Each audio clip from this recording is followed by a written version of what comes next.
मध्य पक्षातील असला तरी नेताजींना शुद्ध करणारा चतुर्थीचा क्रांतिकारक दिवस उगवून आला. पावसाळा होता तरी आमंत्रण पावलेला खासा लोक गडदाखल झाला होता. होमकुंड मांडलेल्या दरबारी चौकात पूर्वाभिमुख बैठकीवर छत्रपती महाराज स्थानापन्न झाले. त्यांची पायगत धरून उभारलेल्या बैठकीवर डाव्या हाताशी राजारामांना घेऊन संभाजीराजे बसले. त्या राजबैठकींना धरून दुतर्फा मोरोपंत, हंबीरराव, अण्णाजी, प्रल्हादपंत, निराजीपंत, दत्ताजीपंत अशा अष्टप्रधानांनी शिस्त धरली. सवत्या उठविलेल्या राणीवशात पडद्याआड सोयराबाई, पुतळाबाई, सगुणाबाई, येसूबाई, धाराऊ, दुर्गाबाई असा जनाना दाखल झाला. मंत्रघोषाच्या गजरात शुद्धीकरणाला सुरुवात झाली. आदल्या दिवसभर उपोषण करून नेताजींनी चित्तशुद्धी केली होती. प्रभाकर भट्टांनी त्यांना दरबारी चौकात आणले. मांडल्या पाटावर बसवले. गडाच्या बैतेदार न्हाव्याने त्यांची कोरली दाढी उतरविली. डोईचे मुंडन करून शेंडीचा संजावी घेर राखला. नेताजींनी स्नान केले, प्रायश्चित्त घेतले. पंचकुंभात भरलेले समंत्रक जल मंत्रांच्या उद्घोषात आनंद भट्ट आणि प्रभाकर भट्ट नेताजींच्या मस्तकावर शिपकारू लागले. उभ्या अंगावरची कसली तरी चिकटून बसलेली अमंगलकात त्या प्रत्येक शिपकाऱ्याबरोबर झडून पडते आहे अशी विचित्र भावना नेताजींच्या मनी उठू लागली. भरला दरबारी चौक त्या अपूर्व विधीकडे भारावल्या नजरेने बघू लागला. महाराज बैठकीवरून उठले. चौरंगीवर उभ्या असलेल्या नेताजींच्या समोर आले. हातातील जानव्याचा गोफ त्यांनी नेताजींच्या छातीला उजवा धरून गळ्यात चढविला. त्या जानव्याच्या स्पर्शाने त्याहून अधिक ते चढविताना होणाऱ्या महाराजांच्या बोटांच्या निसटत्या स्पर्शाने नेताजींच्या अंगी काटा सरकून आला. मराठ्यांचा भ्रष्ट सरलष्कर त्या काट्याबरोबर पावन झाला. एक एक करीत महाराजांनी तबकातील पेहरावांची घडी नेताजींच्या खांद्यावर टाकली. उरभर गलबलून गेलेल्या नेताजींनी हमसा रोखत सर्वा देखत महाराजांच्या पायांना भावभरी मिठी घातली. त्या मिठीनं खुद्द छत्रपतीच काही क्षण सुन्न झाले. हळूवार झुकत नेताजींना त्यांनी वर घेतले. अजून नेताजींची गर्दन काही वर उठत नव्हती. सर्वांना जाहीर झाले की नेताजी शुद्ध झाले, पुन्हा हिंदू झाले. पण खुद्द नेताजींनाच आपण अद्याप साफ शुद्ध झालो असे वाटत नव्हते. धनी भाववेगाने अतिशय घोगरट झालेले शब्द कसेबसे त्यांच्या तोंडून सुटले. त्या एकाच शब्दाने महाराजांच्या काळजातही खोलवर खळबळ माजली. बोला. महाराजांची नजर नेताजींच्या मुंडनी मस्तकावर फिरली. धनी, एक मागणं आहे पायाशी. नेताजींना उत्तरला कळ खोलताना कष्ट पडत होते. बोला, मोकळ्या मनी बोला. आमासनी काय पाहिजे? धनी, एक डाव नेताजी म्हणून साथ घालावी. जीव घुटमळलाय ती साथ ऐकायला. महाराजांची गर्दन गुरजबी दांड्यासारखी ताठ झाली. नेताजींचे खांदे पकडीत घट्ट धरून महाराज म्हणाले, आता तुम्हास कळून आलं नावाची नामना कोण असते ती? गर्दन वर घ्या. नेताजीराव, तुम्ही आमचे आहात. कुठल्या तरी समंत्रक जलाने नव्हे तर महाराजांच्या ओठातून सुटणाऱ्या नामोच्चारावर आपण साफ शुद्ध होऊ असे मानणाऱ्या नेताजींची आसुसलेली कानपाळी महाराजांच्या तोंडून आलेली ती साध ऐकताना रसरसून आली. अनेक भावनांच्या उमाळ्याने त्यांनी आपले तोंड ओंजळीत झाकण्याची धडपड केली. त्यांना ती संधी न देताच महाराजांनी कडकडून उरभेट दिली. स्वतःला हरवून बसल्या बैठकीवरून बघणाऱ्या संभाजीराजांच्या मनी ती उरभेट खोलवर रुजली. दुपारी या विधीनिमित्त पंगत मांडण्यात आली. महाराज आणि संभाजीराजे यांच्यामध्ये नेताजीरावांना इतमामाने पाटावर बसवण्यात आले. कधी नव्हे ते या पंगतीला वाढण्यासाठी पुतळाबाई व सगुणाबाई दिसत होत्या. महाराजांनी पंगतभर नजरफेर टाकीत घ्या मंडळी म्हणत इशारा दिला. तबकातील वाडगे एक एक करून चौरंगावर उतरविणाऱ्या महाराजांचे नकळत सारे अनुकरण करत होते. फक्त विचारात गेलेल्या नेताजींनी मोगली गोटातील सवयीप्रमाणे भातात थेट हात घालून कालवायला सुरुवात केली होती. महाराजांनी खलबताला तोंड फोडले. जमली मंडळी जीवाचे कान करून ऐकू लागली. शिवबोलाचे हयातभर पुरात जपून ठेवावे असे मोती संभाजीराजांच्या कानांच्या शिंपल्यावर उतरू लागले. समस्त मंडळीस बलावून काढून भेटीस पाचारण केले ते एक थोर मसलत मनी ठेवून. हे राज्य वाढीस पडले पाहिजे. आजवर इदलशाहीकडून आम्हावर मातबरीच्या चाली आल्या. फतेखान आला, अफजल खान आला, जौहर आला. आम्हा स्वतःचे नव्हते होते की काय असे होऊन गेले. आईच्या प्रसादे करून आम्ही साऱ्यातून सलामत निभावून गेलो. आज इदलशाही सुमार झाली आहे. गरबखेड्यानं पार पोखरून निघाली आहे. समयास हत्यार धरून तिचा साधेल तेवढा मुलूक तोडून चालविण्याची योजने आहे. गनिमाच्या घरट्याच्या उंबऱ्यावर नंगे हत्यार धरल्याखेरीज आपले घरटे सुक्षेम राहावे ते होत नाही. करिता तुंगभद्रेपासून धरून कावेरी पावे तो करून इदलशाही मारण्याचा मनसुबा धरला आहे. त्यासाठी कुतुबशाहीशी दोस्ताना बांधला आहे. मोगलाईशी सुलूक साधला आहे. विजयादशमीचा मुहूर्त धरून शिलेबंदीनं आम्ही खासा प्रांत कर्नाटकावर मोहीमशीर होणार आहोत. आजवर दिली तशी समजताना ह्या मसलतीस इमानानं मनगटजोड दिली पाहिजे. हे राज्य थोर व्हावं हे श्रींचे मनीत फार आहे. तुम्ही आम्ही सारे तिचे भूते हिम्मत बांधून उचल घेतली तर फत्ते देणार ती समर्थ आहे. महाराज तळपत्या डोळ्यांनी बोलत राहिले. मोहिमेचा तपशील त्यांनी खलबताच्या कानी घातला. हंबीरराव, येसाजी, आनंदराव यांना पटाईत, भालाईत, घोडाईत यांना पारखून निवडण्याचे काम जोडून दिले. आपल्या गैरहजेरीत रायगड आणि मागील राज्याच्या जाप्ता सांगण्यासाठी महाराज मोरोपंतांना म्हणाले, प्रधान पेशवे, आम्ही मोहिमेत राहू तो पावे तो रायगड धरून मागील साहेब सुभा युवराज संभाजीराजांच्या देखरेखीखाली राहील. तुम्ही अण्णाजी, चांगोजी साऱ्यांनी त्याच्या मसलतीने विलायती रक्षून असावे. काही संकट काळ आल्यास निभावून न्यावा. जी आज्ञा. मोरोपंतांनी हुंकार दिला. पण अण्णाजींना हा जाप्ता मनोमन पसंत पडला नाही. महाराजांनी आपल्या जबानीच्या वैभवाने खलबत एवढे बांधून आणले होते की प्रकटपणे अण्णाजींना कुरबुरीचा शब्द काढण्याची हिंमतही झाली नाही. महाराजांनी आपल्यावर टाकलेली रायगडाची जोखीम कसकशी त्यांच्या पश्चात सांभाळून न्यावी या विचारात संभाजीराजे गेले. सर्वांना निरोपाचे विडे देण्यात आले. खलबत उठले. शंभू, आम्ही एक सांगावं म्हणतो. बरे, समजुतीनं घ्याल. मुद्दाम बोलावून घेतलेल्या संभाजीराजांना महाराजांनी शब्द घातला. जी आज्ञा व्हावी. महाराज, कशासंबंधी बोलताहेत त्याचा संभाजीराजांना काही माग लागला नाही. रायगड तुमच्या अखत्यारी खाली राहावा हे राणीसाहेबांना मानवत नाही. तुम्ही जाणता त्यांचा स्वभाव. आमच्या माघारी त्या नाही तर माहेरी तळबिडा जाण्याच्या गोष्टी करताहेत. हे दिसावं तर चफोट दिसत नाही. त्यांना आता आणखी काही सांगावं त्यास आमचं मनच घेत नाही. प्रयत्नांचे 2 दिवस फुकट गेले. समायास घेणे हे तुम्हीच समजाव्यानं घ्याल. बोलणं बोल कसा अंतरीच्या व्यथेने पिळवटला होता. राणीसाहेब, त्या एका शब्दाने संभाजीराजांचे मन घुसमटू लागले. संतापाने भरीची दमदार छाती नकळत वर खाली लवलवू लागली. आमचे सोडा, पण खुद्द महाराज साहेबांच्या वाटेवर त्या केवढे फासके पेरून ठेवतात. किरण साधून केवढ्या नेमक्या बघतास. काय बिघडले आहे काय बिघडवले आहे आम्ही त्यांचे.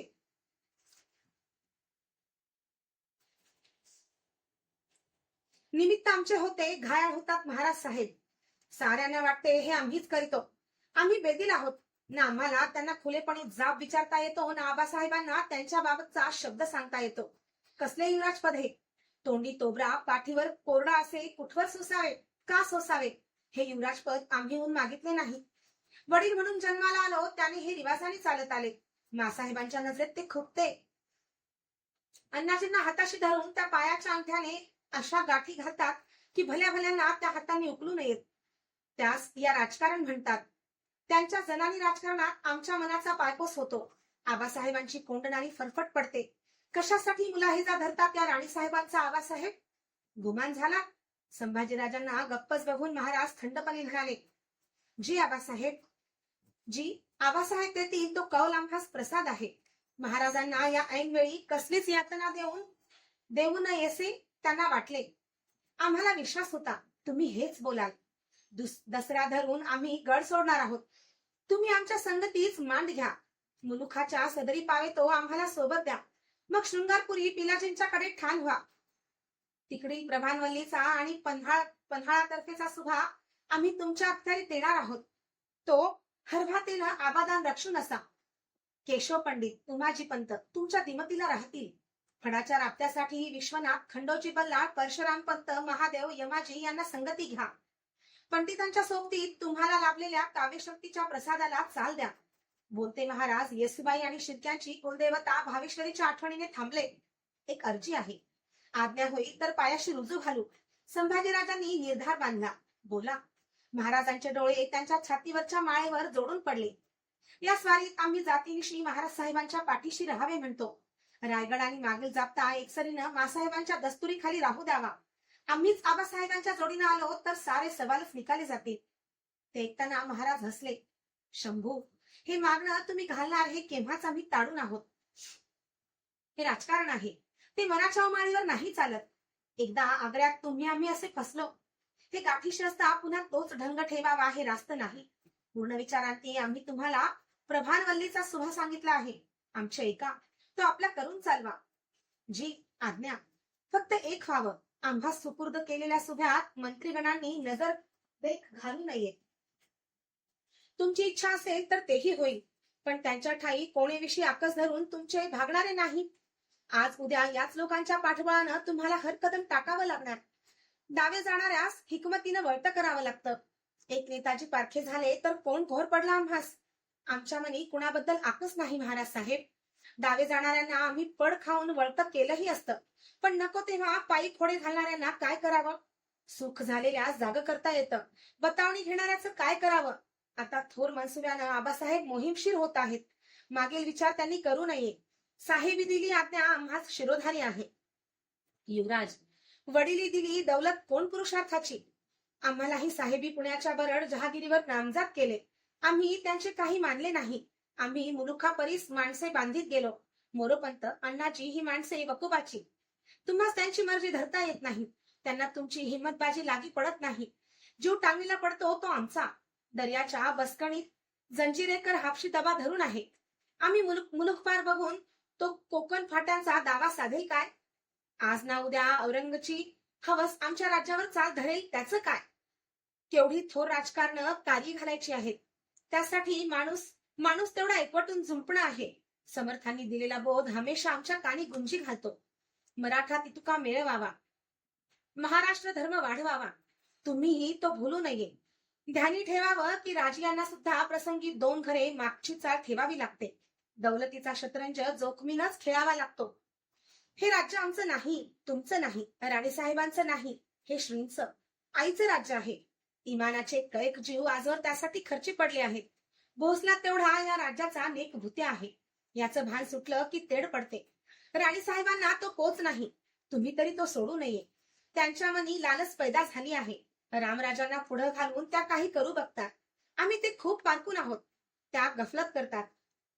आम्ही त्यांना काय मानतो त्याविषयी. राणीसाहेब रामराजांच्या मासाहेब यापेक्षा आम्ही त्यांना महाराणी मानतो. या राज्याच्या रियाच्या आऊ मानतो. हसावं की रडावं या पेचाच्या त्यांच्या चाली काळजास घेर धरतात. मुलाहिजा न घालता त्यांना काही सजा फरमावावी तर दर्पणात देखून आपल्याच हाती आपल्या मुखास काजळी फासावी तसे होईल. दौलतीसाठी मिर्झा राजपुताच्या गोटात पोलीस राहण्याचा भार आम्ही तुमच्यावर टाकला. उत्तरेस अंगी कफनी चढवावयास लावून एकले मथुरेस काळदाढे दिवस काढण्याचा भार आम्ही तुम्हावर टाकला. आणि आजही भार तुम्हावरच टाकतो आहोत. आम्ही हे सुखासुखी नाही करत. भोसल्यांच्या पुरुषांना भार पेलण्यासाठीच जगदंबेच्या उदरी जन्म मिळतो. इतर कोणापेक्षाही तुम्ही आणि रामराजे आमचे आहात. ते पोर लहान उमरीचे, तुम्ही भरीचे. हे सारं समजून घ्या. काळाचे पडदे फाडणारे ते श्रीमंत योगाचे शिवबोल संभाजीराजांच्या मनी पीळ पाडून गेले. झटकन पुढे होत त्यांनी महाराजांचे पाय धरले. दाटल्या जवान कंठातून बोल सुटले. आबासाहेब, ही धूळ मस्तकी धरून आम्ही शपथपूर्वक सांगतो, या राज्याचा कवडी काही लोक तो आमच्या मनी नाही. सर्वाहून हे पाय आम्हास मोलाचे आहेत. आपण सांगाल तसंच होईल. शंभू, वर घेतलेल्या बांड्या भोसल्याला छातीशी बिलगून घेताना महाराजांच्या तोंडून एवढीच हलकी साथ सुटली. रायगडाच्या नगारखान्यावरचा जरीपटका मावळ वाऱ्याला थपडा देत सळसळत होता. मध्येच त्याची नोकदार टोके फडकून वळत होती. नजर ठरणार नाही अशा उंचाव्यावरून थेट कर्नाटकाच्या रोखाने मोहरात धरीत होती. दिग्विजयी दसरा उजाडला. नवरात्री घटात बसलेली भवानी उठली. दूधधारांचा तिला अभिषेक झाला. समृद्धीची थळी तिच्या पायाशी दाटली. संभाजीराजे, मंत्रीगण, जमलेला निवडीचा सरदार लोक यांनी घेर टाकलेल्या पालखीतून दिवसफुटीवर महाराज रायगड उतरून पाचाडात आले. महाराजांच्या माघारी पाचाडच्या वाड्यात राहण्याचा निर्णय केलेल्या पुतळाबाईंनी दोघा पिता पुत्रांच्या तळ हातावर दह्याच्या कवड्या ठेवल्या. रघुनाथ पंत, जनार्दन पंत हणमंते, हंबीरराव, येसाजी, सर्जेराव जेधे, धनाजी जाधव, दत्ताजी त्रिमल, सूर्याजी मालुसरा, संताजी घोरपडे, नेताजी पालकर, नागोजी जेधे, विठोजी चव्हाण, मानाजी मोरे, सोमाजी बंकी, बाळाजी आवजी, बाबाजी दमडेरे, अण्णाजी मोरोपंत असा निवडीचा मर्दाना पाठीशी घेत महाराज संभाजीराजांच्या सह पाचाडच्या वाड्यावर आले. वाड्याच्या सदरेवर टांगलेली निस्पंद घंटा त्यांना मूकपणे आशीर्वाद देत होती. हर हर महादेव. घाटी घाटीतून किलकाऱ्यांचे लोळ उसळले. त्या पेटल्या तोफ भांड्यांचे दणदणते वार मिसळले. आघाडीला असलेले नाईक बहिर्जींचे टेहळ पथक मार्गी उधळलं. 30,000 सेनासागर भोसले पितापुत्रांच्या पाठमागाने पुढे सरकू लागला. रणशृंगे शहारली. चौकडे तुडतुडू लागली. चालला श्रींचा भुत्या नव्या दिशा फोडायला चालला. चिपळूणच्या रुखाने स्वारी कर्नाटकवर. मजल दर मजलीने चिपळूण हे भार्गवस्थान टप्प्यात आले. महाराज व संभाजीराजांनी जोडीने तीर्थाचे दर्शन घेतले. अभिषेक झाला. दाने वाटली. चिपळूण सोडून सेनासागर शृंगारपूरच्या वाटेला लागला. गर्द अंबराईने वेढलेल्या शृंगारपूरच्या वेशीवर पिलाजी शिर्के गणोजीसह पालखी घेऊन महाराजांच्या आगवानीला आले. पूर भेटी झाल्या. रक्ताच्या गोतावळ्यासह महाराज व संभाजीराजे शृंगारपुरात प्रवेशले. सूर्यराव सुर्वे शृंगारपूरच्या वतनावरून परागंदा झाल्यापासून त्याचा राहता वाडा कारभारी वाडा झाला होता. त्याच वाड्यात महाराजांचा मुक्काम पडला. रात्री सावचित्ताच्या समयाला महाराजांनी पिलाजींच्याकडे संभाजीराजांच्या बाबत विषय काढला. प्रभानवल्लीचा सुभा सांभाळण्यासाठी युवराज शृंगारपूरला ठाण होणार हे त्यांच्या कानी घातले. हरभातेने युवराजांना जोड द्यावी असा शब्द टाकला. पिलाजींनी आनंदाने तो उचलला. आपले जावई गणोजी, कन्या राजकुवरबाई यांचे क्षेमकुशल महाराजांनी विचारले. रात्रीचे थाळे शिर्के भोसले असे जोडी पंक्तीने झाले. दुसऱ्या दिवशी पहाट धरून महाराजांनी वाडा सोडला. संभाजीराजांच्या सह ते भावेश्वरीच्या दर्शनाला आले. शिर्क्यांच्या कुलदेवतेचे आशीर्वाद घेऊन पिलाजींना खांदा भेट देऊन महाराजांनी शृंगारपूर सोडले.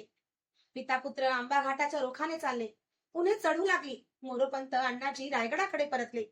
आंबा घाटाची चढण सामने येताच महाराजांनी विजयचे कायदे आखडले व पायउतार झाले. संभाजीराजांनी मांड मोडली. पिछाडीचा सेनासागर थोपला. राजे परता आता, आम्ही निघतो. महाराजांचा तळहात संभाजीराजांच्या खांद्यावर चढला. काही क्षण बेजबान तसेच घुटमळून गेले. निरोपाची वेळ आली होती. महाराज साहेब सांभाळून असावं. दर कामावरून आम्हास खबर कळवावी. मागील चिंता धरू नये. शंभू, आम्ही चिंता करणार कोण? साऱ्यांची चिंता वाहणारी आई थोर आहे. आम्ही सांगितलं ते कार्य घाला. सुनबाईसह कबिलानिशी येऊन शृंगारपुरी ठाण व्हा. आम्ही परतू ते पिलाजींच्या तोंडून त्यांच्या जावयांची तरफदारी ऐकावयास येतो आम्ही. जय भवानी. दोन बुलंद ऊर क्षणात एकमेकांना भिडले. सोमचौकडे हिंदोळले. टोपातील मोती लगी लडलडल्या. शब्द कोंडून गेले. डोळेच बोलके झाले. मिठी सुटली. शिवशंभो विलग झाले. महाराजांनी झटकन जनावरावर झेप घेतली. खंडोजी, रायाजी, अंतोजी अशा आपल्या धारकऱ्यांसह संभाजीराजे बगलेला झाले. दिग्विजयी सेनासागर घाटाच्या चढणीला लागला. संभाजीराजे चढण चढणाऱ्या विजय घोड्याकडे जोडल्या नजरेने बघत राहिले. उगाच त्यांना उत्तरेत निरोप देऊन पाठमोरे झालेले कफनीधारी महाराज आठवले. कानात बोल घुमले. साऱ्यांची चिंता वाहणारी आई थोर आहे. जेव्हा ते शृंगारपुरात घुसले तेव्हा किन्नाट धरून आले होते. शिर्क्यांच्या पागेकडचा निवडक घोडा महाराजांच्या दिमतीला रुजू झाला होता. शिर्क्यांच्या पागेचा सैस उरलेल्या घोड्यातील एक पथक घेऊन ते पागेत ठाण करायला मोत्तद्दारांसह चालला होता. सैस आणि मोत्तद्दार संभाजीराजांना बघून अदबीनं कमरेत झुकले. घोडे पथक थांबले. संभाजीराजांची नजर त्या पथकावरून फिरली. आघाडीच्या खुरावर पांढऱ्या रंगाचे चांदले असलेले ते उभे पथक ऐबी होते, गैरशकुनी होते. ते बघताना संभाजीराजे मनोमन सरकले. शृंगारपुरी 2 दिवस मुक्काम करून संभाजीराजांनी पिलाजी मामा गणोजी राजे यांचा निरोप घेतला. ते रायगडावर आले. रायगड आता राहुजी सोमनाथ यांच्या कारभाराखाली होता. पुतळाबाई पाचाडच्या वाड्यात येऊन राहिल्या होत्या. 7 महालातील आपला महाल त्यांनी येसुबाई आणि दुर्गाबाई यांच्या सेवेत जोडून दिला होता. सिंदखेडच्या राणूअक्का अद्याप गडावरच होत्या. त्यांना सोयराबाईची कुठलीच चाल पसंत नव्हती. आपल्या भावाला संभाजीराजांना शक्य ते सगळे पाठबळ देण्यासाठीच त्या माहेरी राहिल्या होत्या. सुभे प्रभानवल्लीचा फड शृंगारपुरात बसवण्यासाठी संभाजीराजांनी माणसं पारखून निवडायला सुरुवात केली होती. या कामी त्यांना कवी कुलेशांची मसलत मिळू लागली. केशव पंडित, उमाजी पंडित, विश्वनाथ ही माणसे बरोबर ठेवण्याचा सल्ला महाराजांनीच दिला होता. परशुराम पंत, खंडोजी बल्लाळ, महादेव यमाजी यांच्याशिवाय तर फडाचे पान हलू शकत नव्हते. संभाजीराजांनी या सर्वांना शृंगारपुरी जाण्याची आज्ञा दिली. सुभ्याचा फड हल्ला. संभाजीराजांचा निरोप घेऊन कवी कुलेश उधो योगदेवसह रायगड पोलिसांनी उधो योगदेवसह रायगड सोडला. कामंदकीय नीतीसार, विष्णू पुराण, मत्स्य पुराण, रामायण, महाभारत असे ग्रंथ बांधलेली वासने बेगारांच्या डोळ्यांवर देऊन केशव पंडितांनी उमाजी पंतांसह शृंगारपुराची वाट धरली. रायगड सोडण्याचा दिवस जवळ येऊ लागला. महाराज परतेपर्यंत शृंगारपूरला मुक्काम धरावा लागणार म्हणून संभाजीराजे रामराजांना सतत आपल्याजवळ ठेवण्याचा प्रयत्न करीत होते. सोयराबाईंना ते काही मानवत नव्हते. वाटचालीला पहारा देणाऱ्या शुभंतींचे धारकरी संभाजीराजांनी निवडले. शृंगारपूरला आपण कबिलांशी येत असल्याचा कलिता पुढे पिलाजी मामांना पाठवला. जगदीश्वराच्या शिवपिंडीवर अभिषेक चढविला. आम्ही रायगड सोडणार हे कानी घालावे म्हणून राणू अक्कांची भेट घेण्यासाठी ते 7 महालातील पुतळाबाईंच्या महाली आले. या महालात आता येसूबाई, दुर्गाबाई, राणू अक्का अशा मेळजुळीनं राहत होत्या. राणू अक्कांना अदब देऊन संभाजीराजांनी विषय काढला. अक्का साहेब, आम्ही आबासाहेबांच्या इच्छेप्रमाणे कबिलांशी शृंगारपुरी जाणार आहोत. राणू अक्कांनी ते शांतपणे ऐकून घेतले. थोड्या वेळाने त्या निर्धारी राजस आवाजात म्हणाल्या, आम्ही ते समजून आहोत. आम्ही जातीनं तुमच्या संगती यायचं ठरवलं आहे. आम्ही नाही समजलो? गोंधळलेल्या संभाजीराजांनी चमकून विचारले. बाळ महाराज, इथं आल्यापासून मिटल्या जबानीनं आणि उघड्या डोळ्यांनी आम्ही सारं बघतो आहोत. दूरस्थ आमच्या कानी जे जे पडत होतं ते एवढ्या वाकड्या वाटेचं असेल असं आम्हाला खरं पटत नव्हतं. मासाहेबांच्या डोळ्यास तुम्ही खुपता. जे घडलं आहे ते काहीच नव्हे एवढे घडणार आहे. आम्ही बरीक ते ताडलं आहे. साऱ्यांनी तुम्हाला पोरका मानला आहे. आता आम्हीच तुमच्या पाठीशी सावलीसारख्या राहणार आहोत. जे कोणी तुमच्या पायी खोडे घालू बघतील त्यांना जाब विचारणार आहोत. बाळ महाराज, तुमची इच्छा असो नसो आम्ही शृंगारपुरी येणार आहोत. भरल्या नजरेनं संभाजीराजे अक्कासाहेबांच्याकडे बघतच राहिले. मनाच्या वरमी जागेवर बोट ठेवणाऱ्या राणू अक्कांच्या बद्दल त्यांचा रक्ताचा उमाळा दाटून डोळ्यात आला. काय बोलावं त्यांना सुचेना. गुमान झाला? बोला. अक्कासाहेबांनी विषय सोडला नाही. जशी आपली इच्छा अक्कासाहेब. संभाजीराजांनी त्यांना संमती दिली. ठरल्या दिवशी 7 महालासमोरच्या चौकात 3 पडदेबंद मेणे तयार झाले. येसूबाई, दुर्गाबाई आणि राणू अक्का यांच्यासाठी पालखी दरवाजाने ते बाहेर पडले. युवराजांनी राहुजी सोमनाथांचा निरोप घेतला. सोयराबाईंनी कितीही थोपविण्याचा प्रयत्न केला तरी हट्ट धरलेले रामराजे, अण्णाजी आणि मोरोपंत यांच्या बरोबरीने आघाडी मनवण्यापर्यंत आलेच. त्यांच्या कपाळांवर ओठ टेकून त्यांची पाठ थोपटीत संभाजीराजे त्यांना म्हणाले, जसे महाराज अंबा घाटाच्या पायथ्याशी खुद्द त्यांनाच म्हणाले होते तसे. बाळराजे, परता आता. येतो आम्ही. दादा महाराज, काहीतरी बोलण्यासाठी रामराजे घोटाळले. बोला. संभाजीराजांनी त्यांचा खांदा हळूवार थोपटला. आम्ही येऊ? रामराजांचे डोळे केवढ्या तरी अपेक्षेने भरून आले होते. त्यांच्या खांद्यावरचा संभाजीराजांचा हात आपोआप मागे हटला. एक सरीने त्यांनी अण्णाजी, मोरोपंत, राहुजी यांच्यावर नजर फिरविली. सर्वांच्या माना खाली होत्या. संभाजीराजांना तो प्रसंग आठवला. राजगडावरचा. ते राजपुताच्या गोटात पोलीस जायला निघाले तेव्हा निरोप द्यायला आलेल्या महाराजांनी ध्यानीमनी नसता एकाएकी आपल्या छातीवरची माळ उतरवून दुपेडी करीत त्यांच्या गळ्यात चढवली होती. कसल्या तरी निर्धाराने तळपत्या डोळ्यांनी संभाजीराजांनी आपल्या छातीवरच्या आईच्या कवड्यांच्या माळेला हात घातला. हलकेच ती उतरविली आणि तिचा दुपेडी फेर रामराजांच्या गळ्यात चढवीत ते म्हणाले, आम्ही नसलो तरीही आमची निशाणी ठेवा. येतो आम्ही. पाचाडच्या सदरेवर थोरल्या उंची घाट वाजते. तिला नेमाने मावळ माचीवर जाऊन मान देत चला. जय भवानी.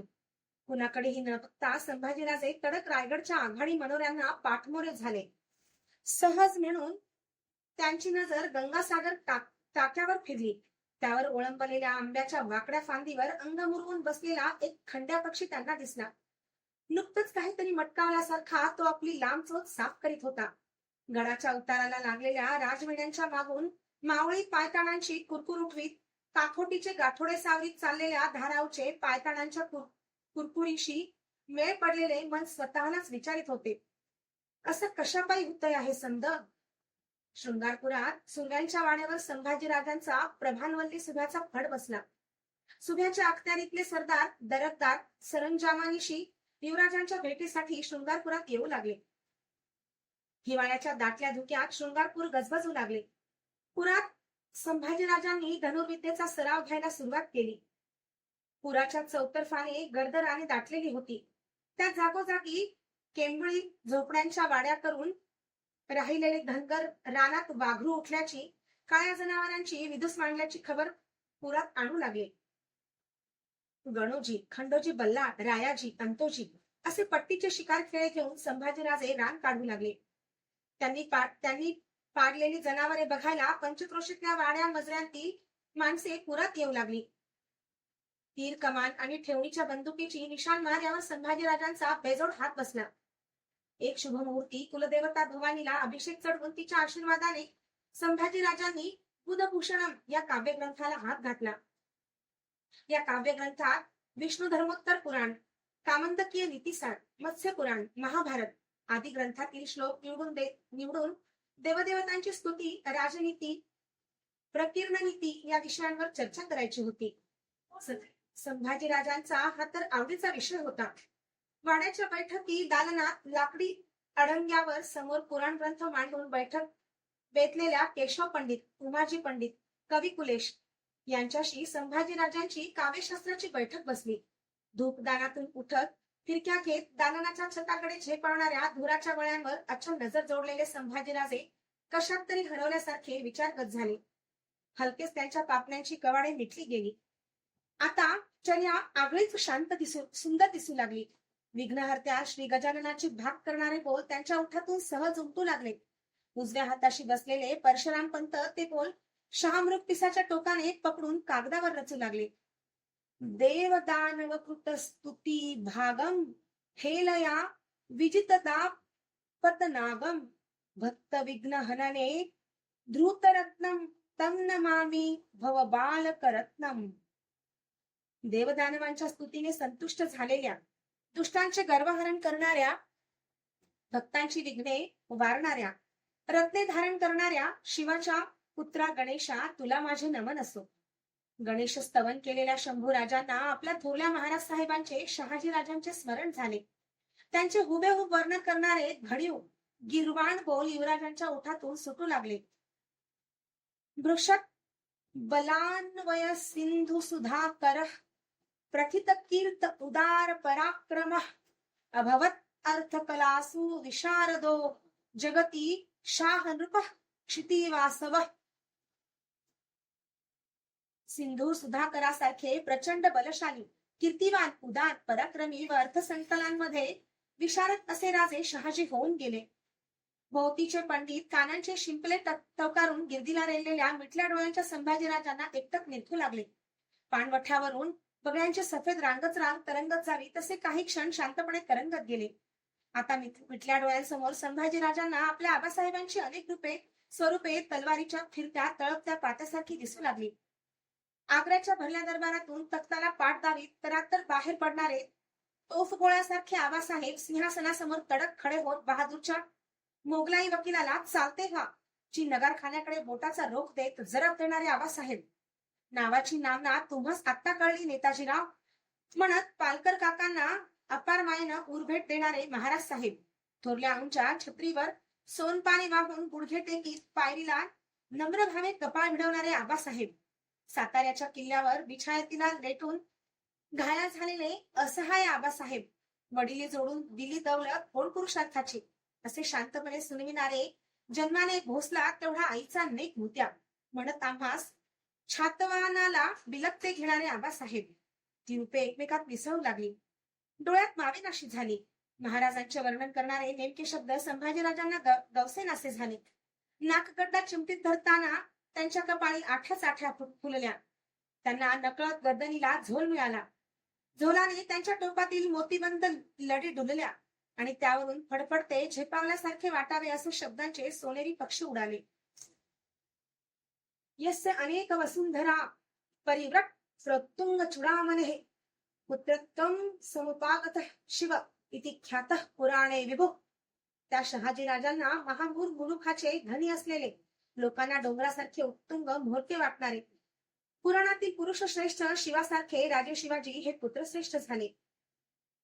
कलिकाल भुजंगम अवलिढम निखिलम धर्मम वेक्ष विक्वलयः यः जगतः पतिरंशतोवतापः स शिवछत्रपतिर्जयते जयः. त्या कलिकालाच्या भुजंगाला पचविलेल्या अखिल धर्माची हीनावस्था बघून विव्हळ झालेल्या, स्वामी म्हणून जगताचे तापहरण करण्यासाठीच अवतरलेल्या छत्रपतींचा जय जयकार असो. जयते जय. संभाजीराजे 2-3दा स्वतःशीच पुटपुटले. सफेद विजय घोड्यावर मांड जमून आंबा घाटाची चढण चढणारे, सरासर डोळ्यांआड होणारे महाराज त्यांना दिसू लागले. उभ्या आंबा घाटाची दरडच घुमत गरजताना त्यांना ऐकू येऊ लागली. आम्ही चिंता करणारे कोण? चिंता वाहणारी आई थोर आहे. आपल्या कुलाचा अवसा आठवत संभाजीराजांचे मन स्वतःवर येऊन ठाण झाले. महाबळेश्वरच्या गोमुखातून पाण्याची धार लागावी तसे त्यांच्या तोंडून काव्यबोल पाझरू लागले. तस्यात्मजः शंभोरिती प्रसिद्ध समस्त सामंत शिरोवतंसः यः काव्य साहित्य पुराण गीत कोदंड विद्यार्णव पारगामी विविच्य शास्त्राणि पुरातनानामादाय तेभ्य खलु सोयमर्थम करोति सद्ग्रंथ ममुं नृपालः स शंभुवर्मा बुधभूषणाख्यम. त्या शिवाजी राजांचा भोवतीच्या साऱ्या राजे लोकांना शिरोभूषण वाटणारा काव्य साहित्य पुराण संगीत धनुविद्या यांचे ज्ञान घेतलेला आम्ही पुत्र शंभूराजे या नावाने प्रसिद्ध आहे. पुराण ग्रंथांचे विवेचन करून त्यातील अर्थपूर्ण भाग निवडून मी शंभुवर्मा ह्या बुधभूषण नावाचा सद्ग्रंथ रचित आहे. आपला काव्यग्रंथ रसिकांनी कसा वाचावा याचा करिणा देताना तर संभाजीराजांची गोलपुष्ट मर्दानी चर्या उजळून निघाली. खानदानी अदबीचा भंडारा त्या चर्येवर शालनाम्यासारखा पसरला. विविच्च संत कृती मस्मदीयां गृहंतु सद असदच्च त्यजंतु क्षीरावियुक्तम परिहत्य नीरम क्षीरम भजन्ते खलु राजहंसाः. दुधात मिसळलेले पाणी बघून राजहंस फक्त दूधच सेवन करतात, तसे विद्वान सज्जन सत्य तेवढेच आपलेसे करून असत्य बघून टाकतात. डुईची पगडी डोलवीत परशुराम पंतांनी युवराजांनी सांगितलेला रसिकांना उद्देशून असलेला श्लोक कागदावर उतरविला. त्याखाली दुरेगी ओढली. मऊ वाळूची चिमट हलकेच कागदावरच शिवरली. ग्रंथाचा पहिला सर्ग समाप्त झाला होता.